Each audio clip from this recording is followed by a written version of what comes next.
I can have everyone's attention. We'll go ahead and get started with our post-race press conference here at Kansas Speedway following the Hollywood Casino 400. We welcome Kurt Busch, our second-place finisher today, driver of the number 78 Furniture Road Denver Mattress Chevrolet, currently 7th in points, 47 points behind the leader. Kurt, talk a little bit about your race out there today. Wow, what an unbelievable drive. Kansas Speedway has been a great track over the years, and for us to finally knock off a small little checkbox, and to that, what it means to me is a top 5. Today's a small little victory in my own mind. I don't know how much it counts for anybody else, but this was the last track that I needed to get a top 5 finish on, and now I have a top 5 at all the tracks. So a small little feather in the cap. We battled hard to come from 41st. Did this in a backup car. It just shows the strength of this team. There's all these reports or stories and opinions about how small this team is, but Barney Visser deserves a lot of credit. We got back out on the track after our wreck in Saturday's practice at the same time that Kyle did. So to show that a team can turn a car around just as quick as a Gibbs team, that's something important. Those are numbers that don't rank anywhere, but they rank in my mind. And I'm just so proud of this team. The way these guys have worked all year, they deserve a win. And I'm sorry I couldn't deliver a win for them today. Our teammate at RCR with Kevin Harvick, they won today, and congratulations to Kevin. We finished second. We'll take it. We haven't quite had the start of the chase that we wanted, but overall we have 2 top 5s out of 4 races. That's not bad. We'll open it up questions for Kurt. We'll start right here with Stan up in the front. Hey, Kurt. Stan Creekmore with RPMTonight.com.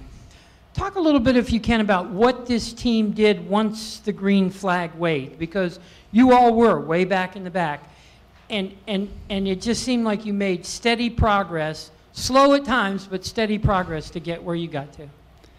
The way you have to work through these treacherous races where it's cool out and the tires don't quite have the heat, you have to be patient, but at the same time, restarts were where we could pass guys.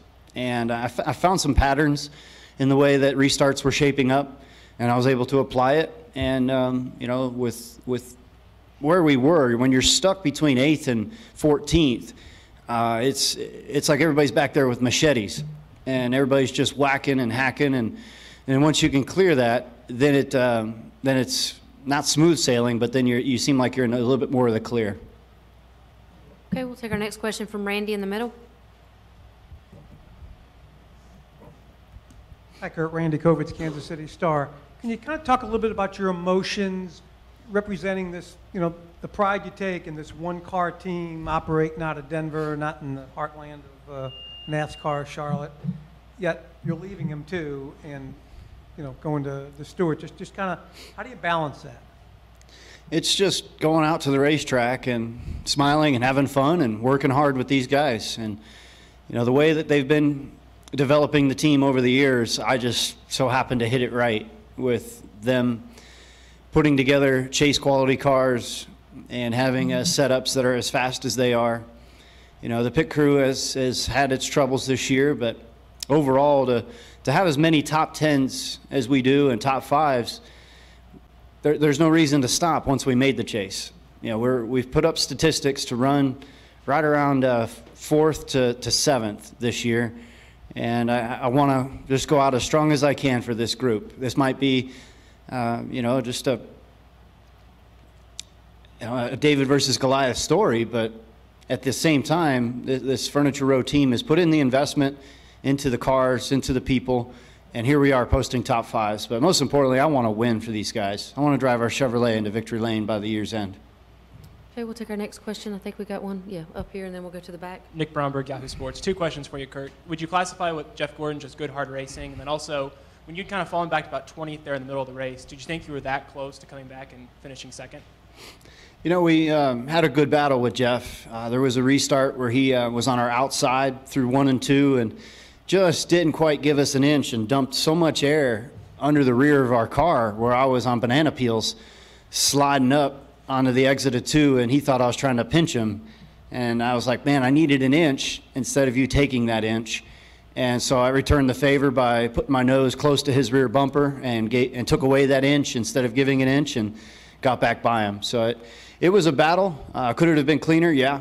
But at the same time, the track is so treacherous on restarts that it's hard to pass once you get strung out, and everybody's running the same lap time. So everybody was getting aggressive. Everybody was getting aggressive on restarts. Okay, we'll take our final questions for Kurt before we let him go. Got one up front right here. Kurt, Blair Kirkhoff with the Kansas City Star. Kyle Busch called the Speedway the worst track he's ever driven on. I don't suspect you feel the same way. What do you think about his comment? Well, it's his toughest track on the schedule, and so he's going to say that. Plus, he had a rough day. Let's give him the benefit of the doubt. Here he is. He's raced 30 races or so this year. He got into the chase where he didn't last year, and then he started the chase off strong this year and was a championship front runner. Now it's gone, so he's going to be frustrated. So you guys dogpile all you want. All right, one final question? Okay, we'll take one from Bob in the back. Bob Hucker, Sporting News. Kurt, can you, how, I guess, confident or how worried were you considering the track conditions, that the fact that you were starting in the rear to try to have to kind of almost try and miss everything on the way through?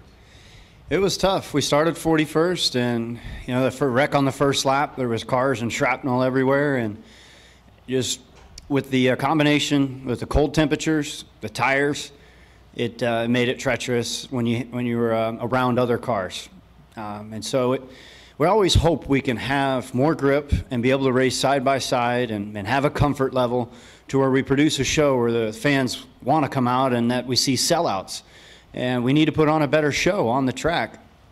And for that to happen, we just have to have Goodyear, the drivers, the teams, the tracks on the same page. Right now we're close, but I think we swung and we missed on the tire combo this weekend.